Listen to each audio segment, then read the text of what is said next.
Eu vou contar para vocês uma experiência interessante que aconteceu aí com um sargento. Esse sargento, meus amigos, ele foi ferido ali numa guerra e como ele conseguiu superar a angústia. O sargento ele foi atingido na garganta por um fragmento de granada. Ele havia feito 7 transfusões de sangue ali no hospital, no seu leito. O sargento rabiscou ali alguma coisa para o médico que estava ali ao lado dele. O cirurgião conseguiu ler. Ele perguntou: doutor, eu poderei sobreviver? O médico respondeu: sim. Então o sargento, em seguida, ele escreveu de novo outra nota em que ele perguntava: eu poderei falar? Novamente, meus amigos, ele recebeu a seguinte resposta afirmativa: sim. E logo ele escreveu uma terceira pergunta. E nessa terceira pergunta, ele dizia exatamente assim: então, doutor, se eu vou sobreviver e se eu vou voltar a falar, por que, afinal de contas, que eu estou me angustiando tanto? Vocês entenderam? Por que eu estou me angustiando, me preocupando tanto? Eu quero dizer aqui para vocês que realmente certa ansiedade inteligente ela é um estímulo valioso. Leva ali a pessoa a prestar melhor atenção, a estar alerta e fazer esforços necessários, mais eficazes para dominar ali as situações que se apresentam no dia a dia na vida, ou para provê-las ou preparar-se para elas. Vamos dar um exemplo aqui. Os estudantes que eles se preocupam moderadamente aí com as suas tarefas escolares, eles vão obter melhores notas do que aqueles indiferentes e descuidosos. As pessoas que não se preocupam com nada nesta vida, com coisa alguma, infelizmente, elas tendem a ser irresponsáveis e sem eficiência. São relativamente, infelizmente, inúteis. Porém, a preocupação constante, aquela preocupação, meus queridos, meus amigos, intensa e irrazoável que, em geral, se resume em bagatelas, ela rói com certeza os fundamentos da felicidade e torna difíceis, quando não impossíveis, meus amigos, as adaptações sociais. Mas não basta falar aqui da inutilidade da preocupação. O médico, ele se aproxima ali do paciente, ele diz a seguinte coisa: olha, o senhor não tem nada. O senhor se preocupa demais. Isso, porém, meus queridos, não vai ajudar muito aquele paciente. O que a pessoa necessita é que se lhe faça ver a maneira em que ela pode abandonar a sua preocupação inútil. Afinal de contas, o que é a preocupação? O que é a angústia? O que é a ansiedade? É o medo e o temor, meus amigos, em fase do perigo iminente. A preocupação ou a angústia, na verdade, é um certo temor confuso por coisas que podem acontecer no futuro mais ou menos distante. Ou pode, na verdade, também referir-se a ocorrências passadas. Porém, eu quero dizer para vocês, com relação às consequências que delas possam vir. Infelizmente, meus amigos, as pessoas se preocupam com as tentativas de achar soluções a um problema. Por exemplo, o homem, porém, que se angustia, ele faz muito poucos planos capazes de aliviar as suas preocupações. Ele gasta todas as suas energias pensando acerca do futuro e do passado, em vez de dedicar as suas forças a enfrentar os problemas que estão ali presentes. Ele deixa ali a sua mente girar, meus amigos, livremente, em vez de ocupá-la na tarefa útil de traçar um programa que lhe possa evitar os males que temem. Isso é uma pura realidade. A ação, ela é o melhor remédio. Por exemplo, nós vamos ver nesse momento aqui que a ação, ela nos salva, enquanto que a inação, ela piora a angústia. Por exemplo, vejam só o que aconteceu a um agricultor. Ele tinha um cavalo que já não lhe servia. O agricultor, ele achou ele lá caído dentro de um poço. E como ele tinha a ideia de aterrar aquele poço, ele pensou em fazer as duas coisas ao mesmo tempo. Ou seja, aterrar o poço e desfazendo-se aí ao mesmo tempo do velho animal. Então aquele agricultor, ele começou a jogar as pás cheias de terra no poço, mas o animal não querendo se deixar morrer. Ele ia se mexendo em seu movimento, de pé. Ele ia socando ali a terra, que ia caindo em cima. Assim, gradualmente, o poço se foi enchendo de terra. E o animal, socando debaixo das patas, ele ia ao mesmo tempo, subindo cada vez mais, até que finalmente ele pôde sair da cova. A lição, meus amigos, que nós podemos aprender aqui é esta. O agricultor, ele quis enterrar o cavalo.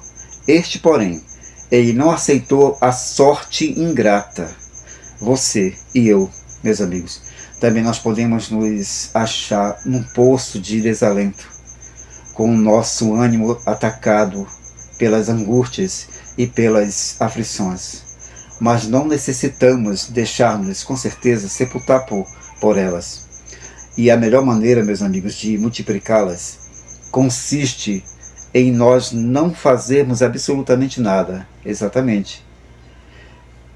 Ao passo que, enquanto nós pomos a fazer alguma coisa para evitar que se produza o que nós tememos, com certeza a angústia vai nos abandonar. Por exemplo, vejam também o que aconteceu com um certo homem. Esse homem, ele era um comerciante muito importante. Um comerciante de frutas que costumava comprar sempre de 10 a 15 vagões de laranjas por vez. Ele costumava sentir muitas aflições e preocupações.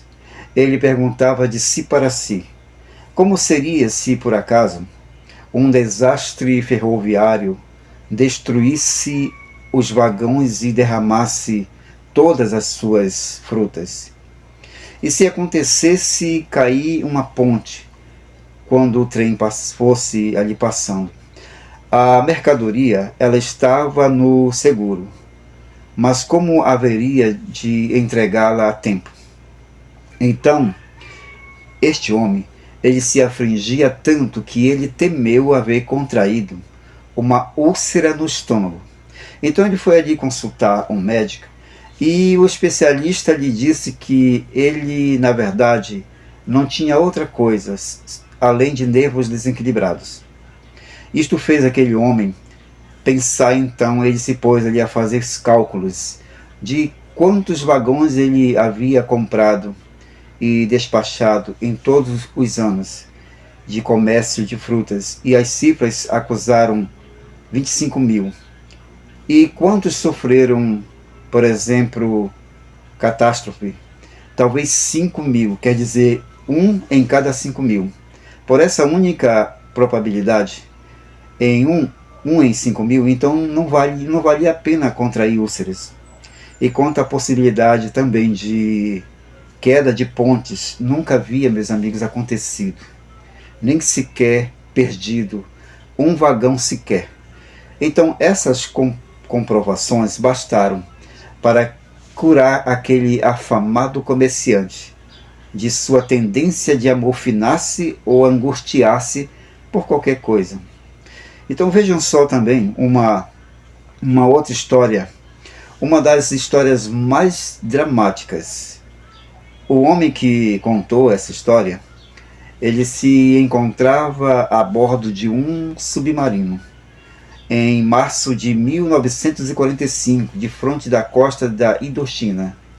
com outros 87 homens a 83 metros de profundidade. E ali ele aprendeu, segundo a sua própria confissão, a maior lição de sua vida. Vejam só, o submarino ele sofreu vários ataques com bombas de profundidade, durante 15 horas. Para escapar a semelhante ataque, deve o submarino descer mais que 150 metros. Porém, ali onde o submarino se encontrava, meus amigos, a profundidade não alcançava senão 83 metros, estando ali aqueles tripulantes sem muitas probabilidades de sobreviver aos ataques de bomba que estavam sendo alvo. Qualquer carga que rebente a 5 metros do casco de um submarino, com certeza abre um buraco imenso nele. E foram ali dezenas de cargas que explodiram, dentro de um raio de cerca de 15 metros apenas. Agora você pode imaginar a condição nervosa daqueles 88 homens que, por ordem do comando, eles haviam de permanecer completamente quietos em suas macas, apesar de terem que desligar até mesmo os ventiladores, para evitar o menor ruído. E a temperatura ali, ela subiu para 40 graus centígrados, contou um sobrevivente, que ele tremia os seus dentes, ele batia os queixos, ele estava encharcado de suor gelado. Aquelas 15 horas, disse ele, me pareceram 15 milhões de anos. Toda a minha vida, continua ele dizendo, passou diante de mim. Ele se lembrou, meus amigos, ali de todas as coisas. Eu me lembrei de todas as coisas mal que eu fiz, disse ele. Eu me lembrei também todas as coisas insignificantes com que eu me angustiava, me afligia. Eu havia sido bancário antes de entrar na Marinha. Eu me preocupava muito com as longas horas de trabalho e salário baixo e as poucas perspectivas de progredir quando havia aborrecido o meu chefe. Sempre nos repreendia. Eu recordava como, ao regressar para a minha casa, eu discutia com a minha esposa, disse ele, por bagatelas. Eu me preocupava e me afligia por não poder ter casa própria, por não poder comprar um carro novo e nem boas roupas para minha esposa. Preocupava-me muito com uma cicatriz que eu tinha na testa. Quão importantes me haviam parecido anos atrás essas coisas. Agora, porém, quando as bombas de profundidade, elas ameaçavam me mandar para o outro mundo, agora eu compreendi quão insignificante e absurdo é uma pessoa se afligir e se amofinar por qualquer coisa, disse aquele homem. Então eu prometi que se eu voltasse a ver o sol e as estrelas, eu nunca mais me angustiaria. E desde aquele dia, então, passaram-se 2 anos, e eu não me aflige por nada e nem farei. Nessas 15 terríveis horas, eu aprendi mais acerca da arte de viver que estudando livros em 4 anos de universidade, concluiu aquele homem. Meu querido amigo e minha querida amiga, nesse momento eu quero dizer aqui para você que é especialmente necessário hoje você notar que a aflição, ela nos prejudica, porque ela é, em realidade, a manifestação de 2 grandes emoções prejudiciais, o medo e a ira. Pode iniciar-se com um temor vago de que trará o amanhã, porém, geralmente a pessoa que se aflige, ela pensa no que os outros têm feito ou podem fazer, e isso lhe desperta ressentimento, meus amigos, como ficou explicado. O efeito alternado do medo e da ira é o que produz úlceras gástricas que infelizmente acompanham a aflição. Na verdade, a aflição ela é irracional. Os costumes de se afligir, eles se confirmam, em geral, nos ambientes onde menos você deveria existir. Os temas que mais preocupam a humanidade hoje são os seguintes: a saúde, a riqueza, uma nova guerra.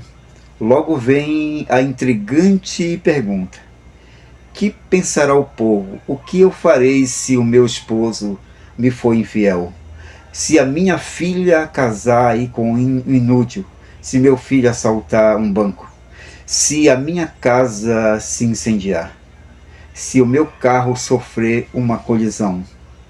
Pois se uma pessoa, meus queridos, se concentra nesse tipo de pensamento por muito tempo e dedicar muitas horas a se concentrando nisso, na arte de aflição, e se qualquer pessoa põe um verdadeiro empenho nesse esforço negativo, com certeza pode se transformar fácil e rapidamente em uma ruína irritável para os seus filhos e em graves problemas de conduta ao esposo, que se tornará um fugitivo da sua própria casa, do seu próprio lar.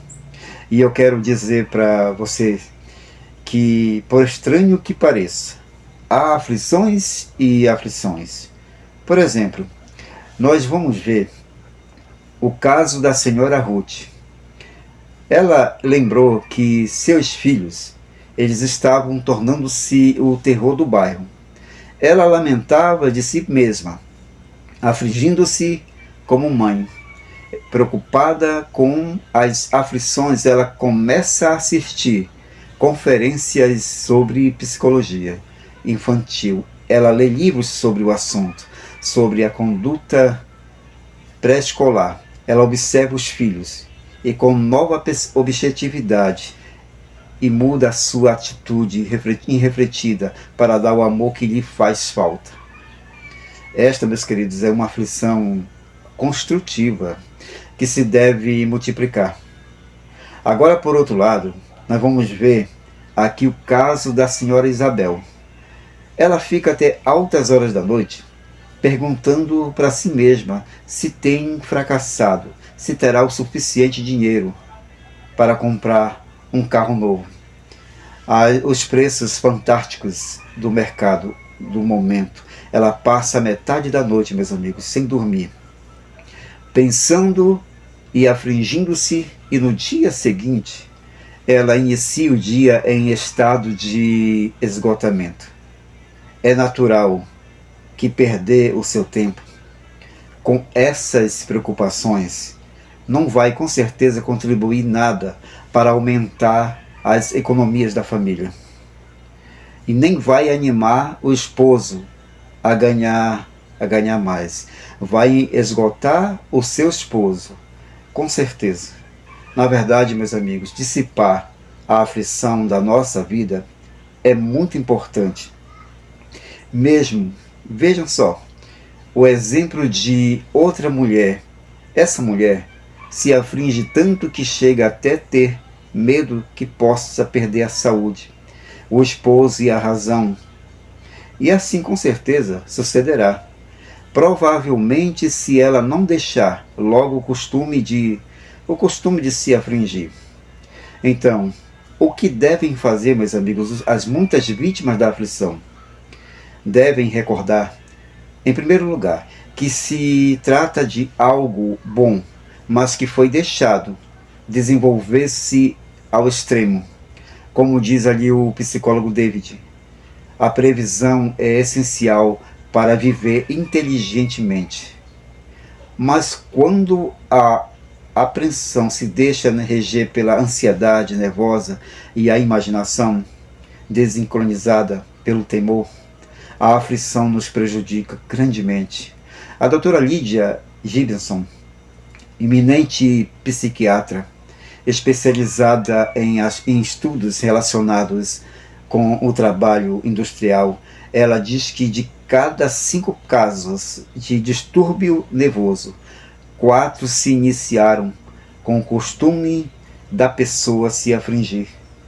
Ela acredita, além disso, meus amigos, que de cada 10 acidentes industriais, 9 desses acidentes pode atribuir-se à falta de atenção por causa da aflição. E vejam só isso. Vários especialistas, ali no campo das preocupações, eles recomendam uma técnica que tem dado bons resultados. Eis o que eles recomendam. Eles dizem: sente-se e faça uma lista das piores coisas, desastres que a pessoa que possa imaginar que venham a acontecer com você. Por exemplo, poderia você suportar a perda de sua casa por um incêndio? Será que poderia você ver um membro da família morrer lentamente de enfermidade espantosa? Será que poderia ver seu filho único ficar inválido por um desastre de automóvel? Ou por um ataque de paralisia infantil? Poderia você suportar o quadro do esposo sendo internado no manicômio? Isso, com certeza, seria um verdadeiro desastre, não é verdade? E, no entanto, o mais provável é que, como as milhões de pessoas que já enfrentaram, que já sofreram alguma vez isso na vida, por isso você voltaria ali a atar os fios de sua existência e continuaria lutando. Pois bem, se você pudesse suportar essas catástrofes, com maior razão, meus amigos, você haverá de suportar as pequenas calamidades que poderiam suceder na sua e na minha vida. Não é verdade? Em tal caso, por que se afligir? Então, um plano de ação, meus amigos, é o melhor método.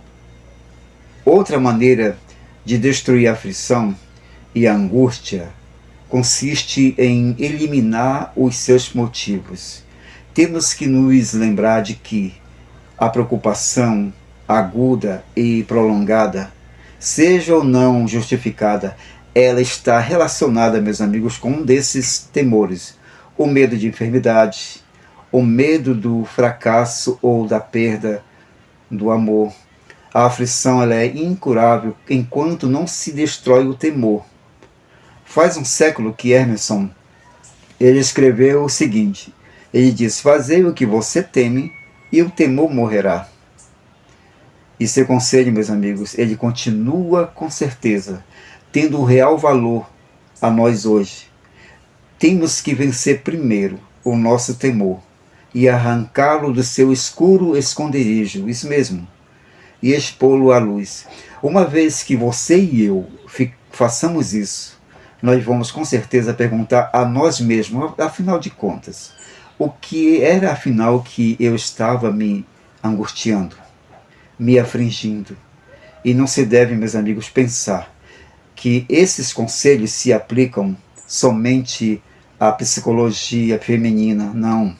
Nós, homens, não vamos com certeza nos assustar talvez com um rato, mas também há entre os homens o costume da aflição, alimentar-se de pequenos e grandes temores. E os conselhos que nos cabem quanto a curarem-se do hábito de se afligir consiste no que resumiu uma vez certo professor ao conversar ele com um jovem que chegou a ser grande engenheiro. Primeiro, descubra qual é exatamente o problema que está te dando aflição, que está te angustiando. Depois, descubra a causa desse problema. E em seguida, faça algo de construtivo para resolver o problema. Isso, meus amigos, é importante. A doutora Gibenson, ela basicamente diz que a aflição tem suas raízes na indecisão. Nós, por exemplo, nos afligimos acerca de assuntos monetários, porque ainda não estamos seguros de nossa situação, nós nos afligimos às tarefas inacabadas, porque não podemos decidir qual delas vamos atacar primeiro. Nós nos preocupamos, meus amigos, com as enfermidades. Sabe por quê? Porque nós ainda não resolvemos, não tomamos a decisão de consultar um médico, um especialista, exatamente. A indecisão crônica, ela culmina em frustração. E o produto final da frustração, meus amigos, é um distúrbio nervoso. Vejam só isso. Durante 15 anos, um gerente geral de um grande jornal em Nova York, ele dedicava a metade de cada dia entrevistando os seus funcionários, que se mostravam preocupados, a ajudá-los a resolver os seus problemas. Ele elaborou, finalmente, um plano para ajudar os seus funcionários a eliminarem de suas vidas as frustrações. Em seu antigo sistema de ouvir a cada um de seus funcionários, relatar detalhadamente tudo o que andava mal e termina perguntando: que faremos? O gerente implantou ali a seguinte regra: todos os que desejassem apresentar um problema, eles deveriam fazer e preparar primeiramente um memorando e responder às seguintes perguntas. Primeira, qual é o problema? Quais são os fatos a respeito? Terceiro, que soluções alternativas tem? Quarto, que recomenda você? Os funcionários que se haviam concentrado em seus problemas e também nas suas soluções que podiam receber não necessitavam agora mais pedir a ajuda do gerente. E mesmo nos casos em que a consulta fosse necessária, se fazia em um terço de tempo, porque procedia de forma ordenada e lógica a uma conclusão judiciosa. E naquele estabelecimento, meus amigos, ali se consome menos tempo com aflições, exatamente, e angústia e com conversações acerca do que é mal, do que é negativo, e se dedica ali mais tempo à ação para corrigir o problema. Em verdade, os antigos sábios da China, eles se expressaram com muito acerto quando eles criaram o seu próprio provérbio que diz exatamente assim: melhor você acender uma vela que maldizer as trevas. Nós não devemos carregar o peso do mundo. Em seu livro Formação Eficaz da Personalidade, William Roth chega até a dizer a tese seguinte. Ele diz que o homem infeliz é aquele homem que nasceu com preocupações ou com aflições. Ele está sempre ali pronto a ir em busca de algo novo para se afligir. Se não há em sua vida nada que cause angústia e aflição, ele busca noutra parte. Impressionante. Parece que seria até exagerado afirmar que uma pessoa que desejasse poder criar situações provocadoras de aflição, mas é um fato. E todos nós conhecemos, meus amigos, uma ou outra pessoa que parece ter sobre os ombros o peso do mundo. Tem muitas pessoas assim, que andam de cabeça baixa, com marcha desta instituição ou daquela, a qual não é diretamente responsável. Não tem confiança na direção que lhe dão os que são seus administradores. E que na sua mente existe a dúvida de que o Criador Deus fez acertadamente as coisas a princípio ou que possa corrigi-las. É o tipo de homem, meus amigos, que se crê indispensável e que não sabe como irão as boas obras nas quais se interessa. Esse tipo de pessoa necessitaria da franqueza das perguntas que certo criado, piedoso, ele fez uma vez para o seu amo.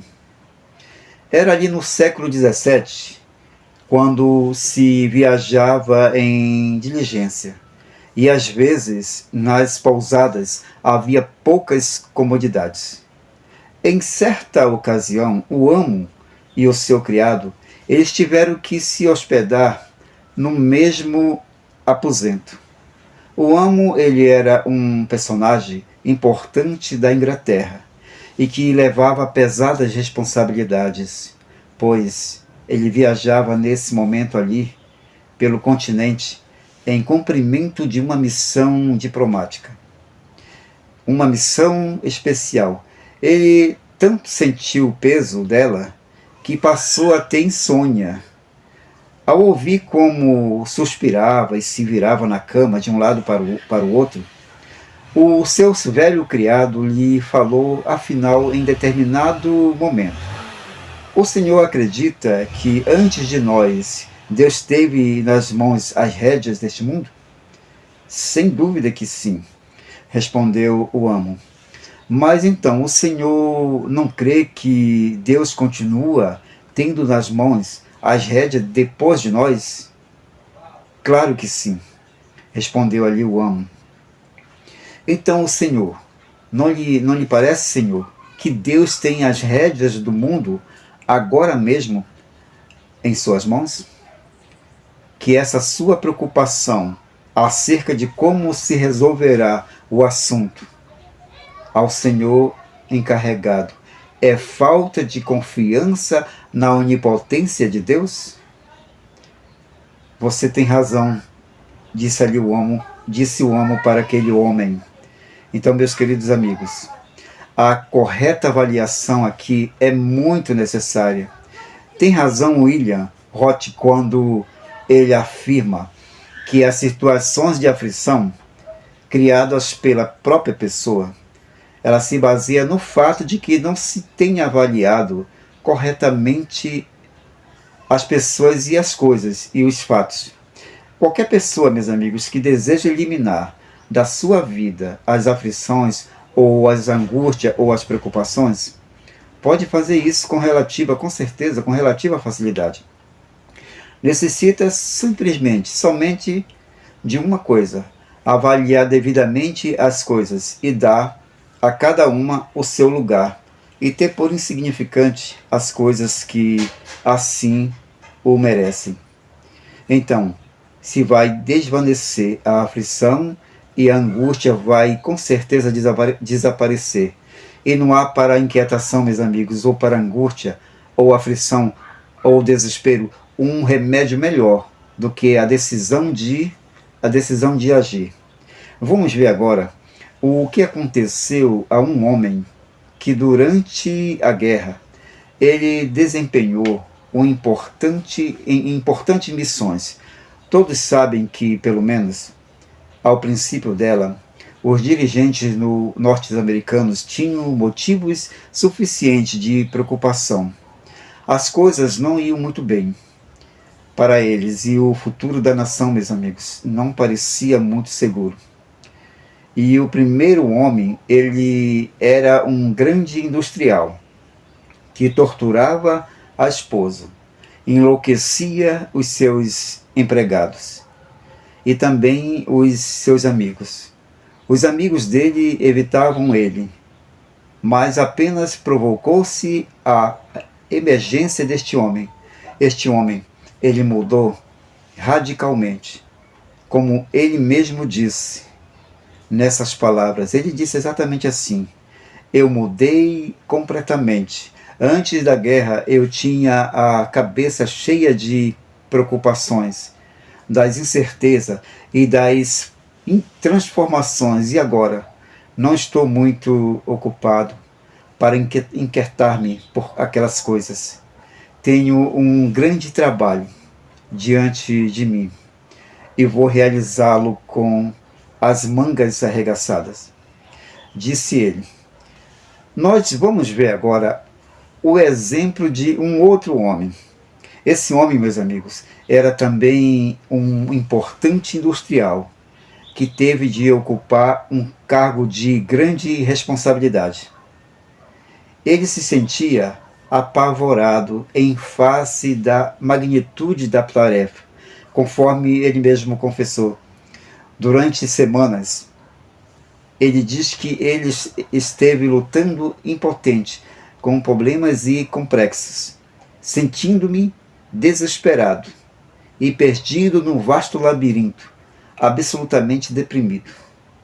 Mas acontece que um dia, enquanto eu observava um jovem limpador de vidraças, disse ele, executando ali a sua tarefa, eu perguntei se com as centenas de janelas que tinha ali no prédio, ele não se confundia às vezes. Ele me respondeu da seguinte maneira, continuou dizendo aquele homem, por que haveria de me confundir, Senhor? Disse aquele jovem, sorrindo, eu limpo uma janela de cada vez. Esta, meus amigos, era a resposta às orações daquele homem. Disse ele, pode-se dominar, na verdade, a mais complicada acumulação de problemas, se você e eu eliminarmos um a um, passo a passo. Agora aquele homem, ele diz assim, eu me concentro no dever único que está aqui diante de mim. Ele diz isso sem pensar nas horas e nem ainda nos dias ou semanas que me esperam. Eu curei-me do temor e da aflição. Nós vamos ver agora, agora, meus amigos, alguns passos que você e eu podemos dar para nós nos livrarmos da angústia, da aflição e do costume de se afligir. Eis algumas boas sugestões. Por exemplo, deixe de preocupar-se pelo passado. Exatamente. Deixe o passado em paz.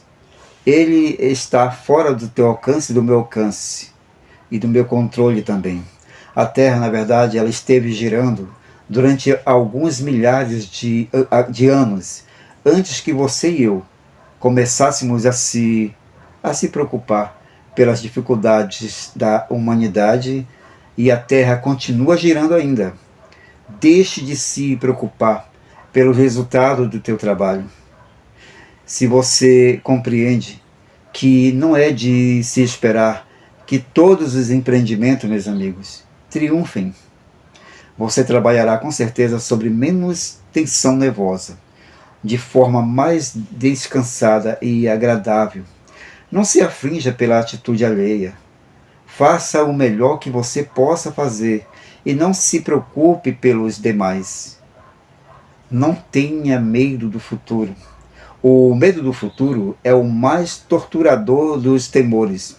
Faça uma pergunta bem concreta. De que eu estou me afligindo, me angustiando? Na maioria dos casos, você não poderia dar uma resposta exata. E se essa resposta houvesse, você sentiria alívio, pois saberá o que fazer, ou poderia estudar a maneira de resolver o problema. Veja só isso.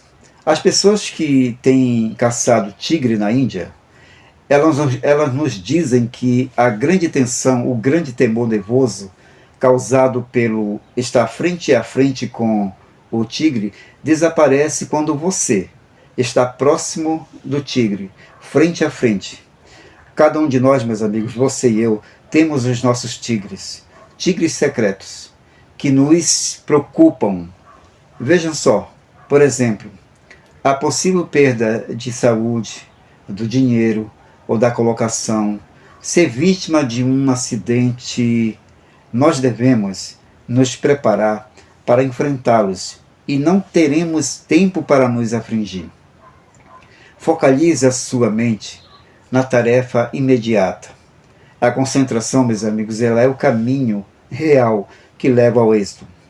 Você e eu temos que adestrar nossa mente, fazendo com que ela se concentre 20 minutos de cada dia, no mesmo tema, exclusivamente. Se ela tende a divagar, nós temos que fazê-la voltar a toda força ao assunto. E não diga que você pode concentrar-se quando quiser. Não é tão fácil. Nós temos que apreciar o momento presente.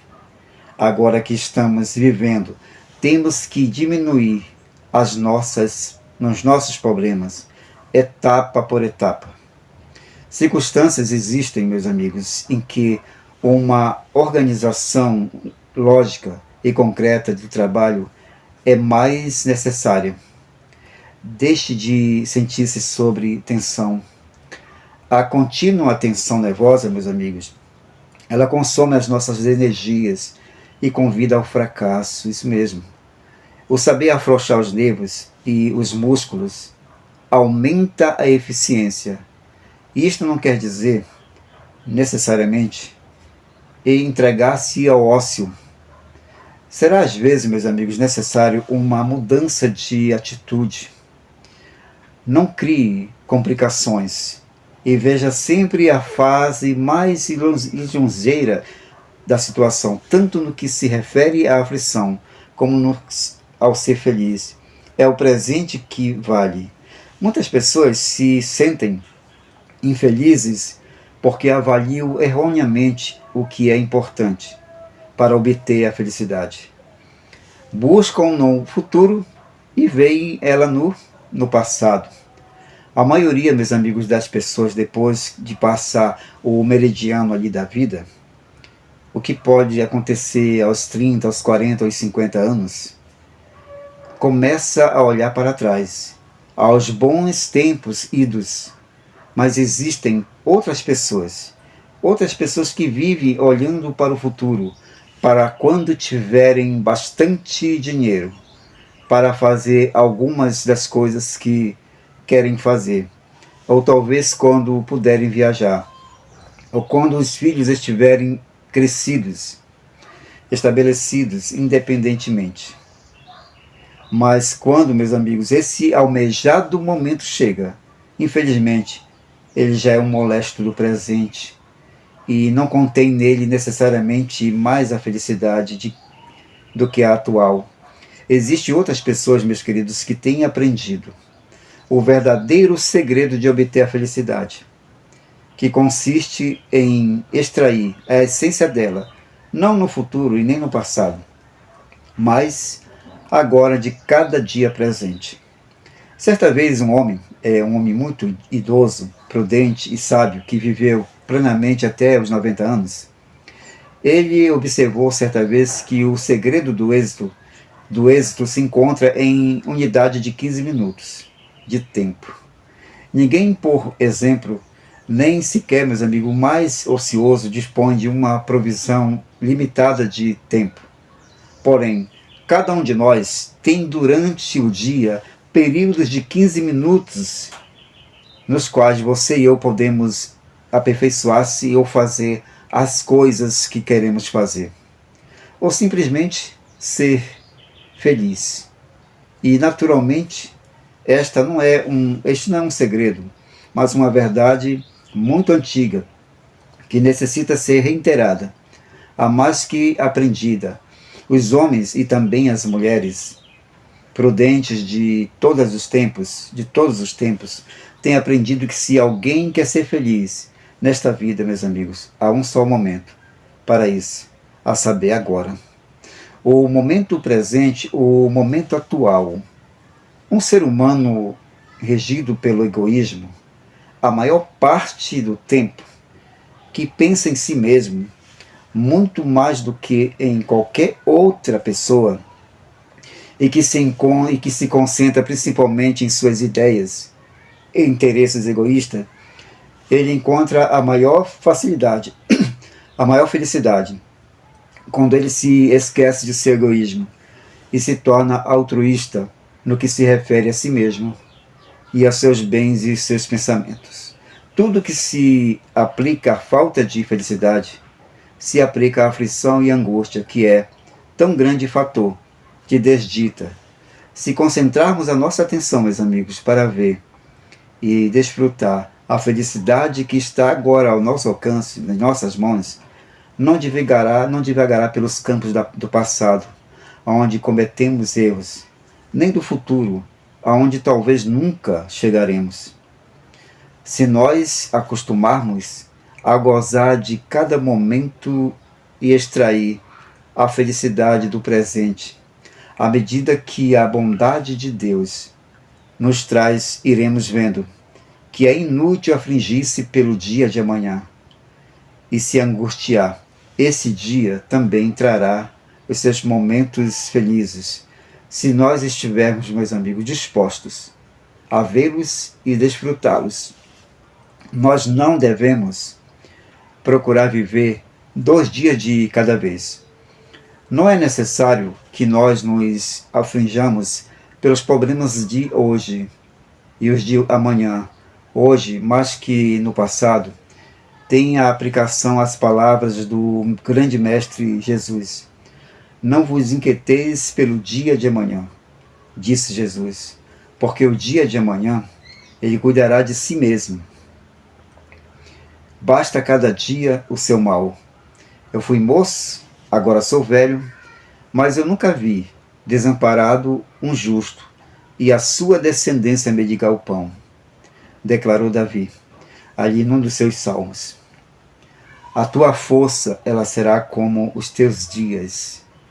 E a promessa que nos faz as Escrituras Sagradas, minha querida amiga e meu querido amigo, é muito importante. O auxílio da fé também é muito importante para sermos felizes, para vencer a angústia, como disse o Dr. Arthur. A pessoa que se aflige pelo dia de amanhã, ela não tem, na realidade, fé em Deus. Ela está dizendo de fato, Deus não vai cuidar de mim amanhã. Eu devo me preocupar hoje. A pessoa que se preocupa, meus amigos, pelo futuro, ela diz, realmente assim, ela diz, eu não creio que Deus me ame. Eu terei que levar as minhas cargas futuras e as cargas do amanhã, acrescentadas com as cargas de hoje. Elas vão nos debilitar física, espiritual e mentalmente. Afligir-se, meus amigos, e angustiar-se é interesse adiantado que se paga sobre as cargas de amanhã. Temos que vencer as nossas aflições e angústia hoje. E quando chega o dia de amanhã, nós teremos forças o suficiente para resolver os seus problemas. Sobretudo, nós nunca devemos esquecer de que, como disse com acerto certo autor, o altruísmo ele pode vencer a falta de felicidade. E não é exagerado dizer que o altruísmo e a abnegação matarão toda a angústia e a aflição e a preocupação que muitas pessoas têm aprendido, que sua infelicidade continuou até que essas pessoas elas começaram a dar alguma coisa. Por exemplo, seu dinheiro, suas ideias, seu tempo. Vejam só essa história. Certo homem, em particular, ele era ávido com as suas ideias. Ele queria viver delas, e quando imaginava alguma coisa que podia ser útil a algum comerciante, ele ia procurá-lo e tratava de vender a sua ideia. Mas um dia ele decidiu oferecer a ideia dele completamente de graça para qualquer pessoa durante um período, durante um mês. A qualquer pessoa que melhor pudesse beneficiar-se com aquela ideia. Como ele tinha uma mente muito fértil, ele começou a dispensar ideias tão rápido. Se apresentava uma ideia, ele a escrevia e mandava ao homem ou à firma que pudesse aproveitar a sua ideia. E ao passo que ele deixava bem claro que ele não queria nenhum dinheiro, nenhum centavo por isso. E como resultado do esforço deste homem, ele, meus amigos, começou a inundar a sua vida numa felicidade a qual não havia conhecido antes. E não só isso, ele beneficiou-se também. Materialmente, ele conquistou amizade e travou novas relações e novos clientes. O altruísmo lhe trouxe prosperidade e esta, como é bem sabido, meus amigos, suprime muitas causas de angústia e aflições e preocupações. Na verdade, é na religião sincera que se acha o segredo do sucesso, do triunfo sobre os temores, as angústias e aflições. Quando estamos cansados, chegamos ao limite de nossa força, nós voltamos para Deus em nossa desesperação. Mas por que nós esperamos tanto tempo para ir até Deus? Por que não fomos logo renovar nossas forças diariamente? Para que esperar tanto? Veja o que este homem fez. O seu nome é Dali. Ele diz que durante anos ele tem seguido o costume de entrar em igrejas que estão vazias, pelas tardes do dia da semana. Ele conta que quando ele sente demasiada pressa, ele para e dedica alguns minutos e pensa em coisas espirituais. Ele diz para ele mesmo: aguenta um pouquinho aí, aguenta um pouquinho, porque tanta pressa, tanta excitação, homenzinho. Necessitas deter-se e adquirir perspectiva. Ali, em tais momentos, esse homem, ele conta que ele entra frequentemente, meus amigos, na primeira igreja que ele encontra ali. Ele se ajoelha, ele fecha os olhos e ora, e ele recorda que estará morto dentro de talvez 30 anos ou mais, que as verdades espirituais de Deus são eternas. Ele diz: eu encontro que isto acalma meus nervos, repousa o meu corpo e aclara a minha visão, e me ajuda a estimar os valores. E é muito importante, meus amigos, saber estimar os valores. É sobretudo dar a Deus e a Jesus o lugar que eles merecem em minha e na tua vida. É o que todos nós necessitamos fazer agora, nesta época tão fecunda, em motivos de aflições e angústia. E temos que fazer isso, entregar nossa vida na mão de Deus, como se cura a angústia. Nós estamos vendo aqui a solução, vimos aqui a resposta. Eu peço para você, volta este vídeo de novo, do início, e observa detalhe por detalhe. Você pode tirar lições maravilhosas para vencer essa angústia, essa aflição, essa ansiedade que está aí te preocupando. Confia nesse Deus maravilhoso. Ele é um Deus de poder. Ele capacitou você para vencer. Ele me capacitou para vencer. Apenas Ele quer que confiemos nele. Aqui tem maravilhosas instruções de como podemos curar a angústia. E eu desejo grandemente que Deus te abençoe poderosamente. Você aí e sua família. Se está acontecendo algo que está te deixando aflito, está te preocupando e você acha que não tem solução, eu quero te dizer nesse momento que tem solução. Jesus está com você. Entra aí no teu quarto, fecha a tua porta, ora a teu Pai que está em secreto. Te ajoelha ali e ora. E se você não pode fechar a porta, não pode orar de joelhos, ore aí mesmo como você está. O nosso Papai do Céu, Ele nos ouve, Ele tem a solução para tudo. Entrega o teu caminho, meu querido amigo, minha querida amiga, ao Senhor. Confia nele e Ele tudo fará. Ele está batendo a porta do nosso coração. Se nós abrirmos, Ele quer fazer uma ceia conosco. Ele apenas pede para nós confiarmos e cremos nele. Amém. Valeu, gente. Um grande abraço. Desejo que Deus te abençoe grandemente. Fiquem todos com Deus e até nosso próximo vídeo. Até nosso próximo encontro. Amém. Tchau, tchau.